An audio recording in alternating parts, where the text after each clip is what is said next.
They say my expose was misinformation. Well, let's fact check their claims against their own words and their own documents. Let's get into it.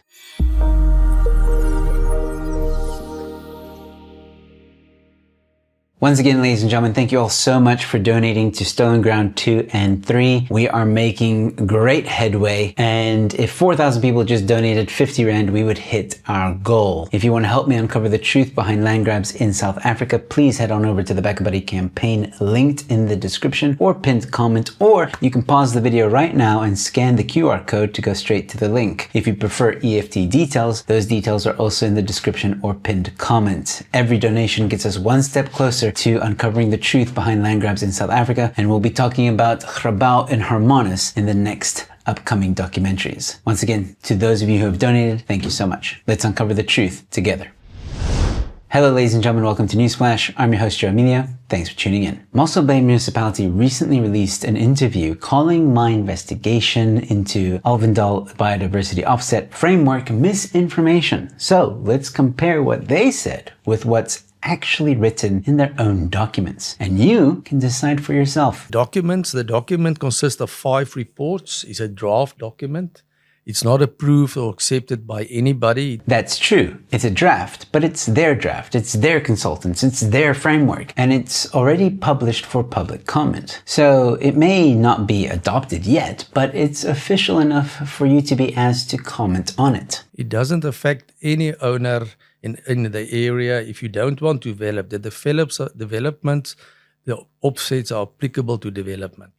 Okay, so the municipality's position is clear. If you don't build, you're not affected. And that's technically true. Right now, you can carry on living in your home as is. But here's the catch. The framework itself says, part 5 on page 20, the establishment of a Master Homeowners Association, or MHOA, membership to the MHOA would be compulsory for all new developments. That means the second you or any future buyer of your land want to put up new houses or expand, you're locked into compulsory membership of this HOA. So while it doesn't touch you today if you never build, it does shape the entire future of your property. The long-term effect is that your land comes with strings attached. The levy structure proposed in the document is for development, so it's for new development. So new units, new residential dwelling units or businesses being created via the offset principles applied,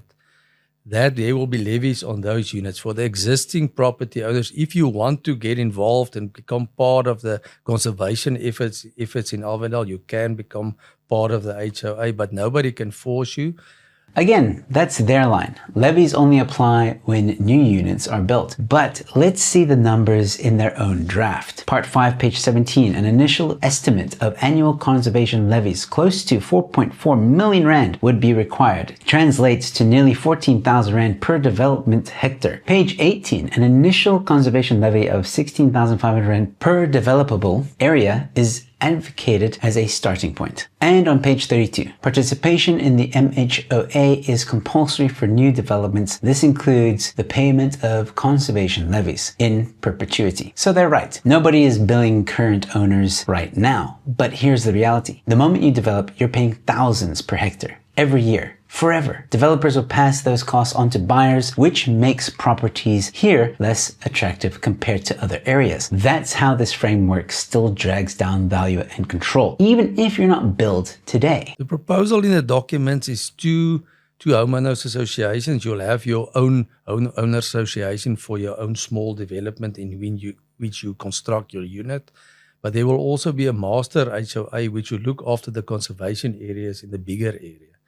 So the municipality admits there will be a master HOA. They frame it as a structure for new developments, but the framework spells out exactly what that means. Part 5 on page 20 to 21. Membership to the MHOA would be compulsory for all new developments. All biodiversity offset fund contributions and conservation levies would then be collected and held in the trust by the MHOA. In plain English, once you develop, you don't get a choice. The HOA controls the conservation servitudes and collects the levies in perpetuity. That's more than just looking after conservation. That's a transfer of control from individuals to an association, and that's what has the residents worried. Core areas to be rezoned for conservation purposes with associated zoning restrictions, conservation servitudes to be registered in favor of the MHOA. And here it is in black and white. Parts of land rezoned into conservation zones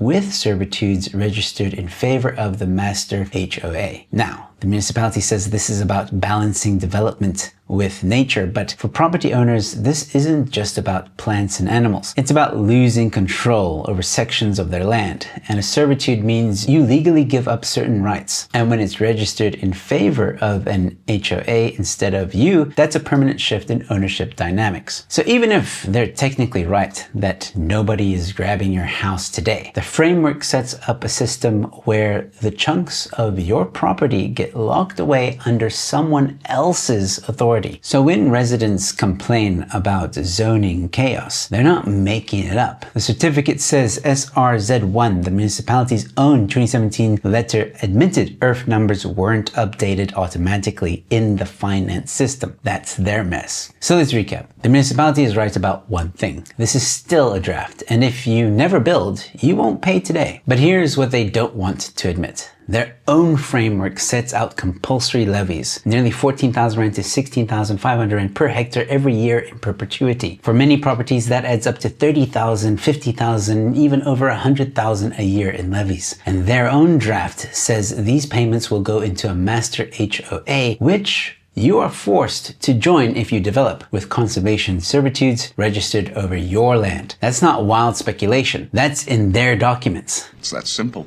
So was my first video misinformation? No.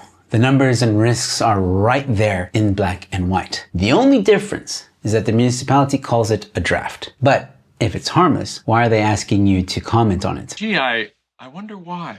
The truth is this: even if you're not built today, this framework locks the future of your property into a system of levies and control that erodes your freedom as a landowner. That's why residents call it expropriation by stealth. Not overnight, not by notice, but by design. But here's what you can do. In the description are the details needed so that you can send an email and comment on this as soon as possible. Or you can attend the public meeting on the 16th of September at 6 o'clock, Mossel Bay Town Hall. This is your land. Don't let them decide without you. And don't forget, ladies and gentlemen, if you want to help me uncover the truth behind land grabs in South Africa with regards to Grabau and Hermanus, please head on over to that Backer Buddy campaign and donate. Or if you want EFT details, you can find out more information on stolenground.co.za. And don't forget to leave a comment. Do you think my video was misinformation? Who do you think is telling the truth? Either way, I think Mossel Bay residents should be gravely concerned about what is going on there. Don't forget to leave your comment and speak now to protect your property. And let me extend an invitation to the Mossel Bay Municipality. I'm willing to talk to anyone, a representative, or even Yako Ru about this whole thing. Maybe he can shed some light. Maybe we can have a bit of a debate. I don't know, but I'm open to the conversation. I'm not that hard to find. My email can be found on my YouTube channel, my social media.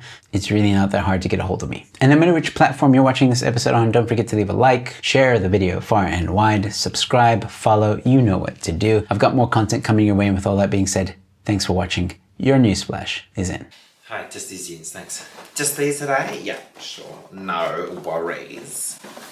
That'll just be $39.95 today. Do you want to round up to $40 to support the Cotton On Foundation today? Yeah, sure. Why not? And would you like to add $2 to save a child? Okay. Amazing. And would you like a bag for $1? Yeah. Yeah. Cool. You got much on today? Would you like to add $5 to help that same child learn to read? Yeah, fine. Amazing. Would you like to add another $10 to help that same child go to university? Sorry, what?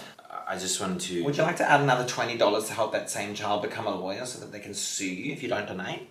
Look, could I just my fucking jeans? No? Okay. Just on card when you're ready. You have a wonderful day.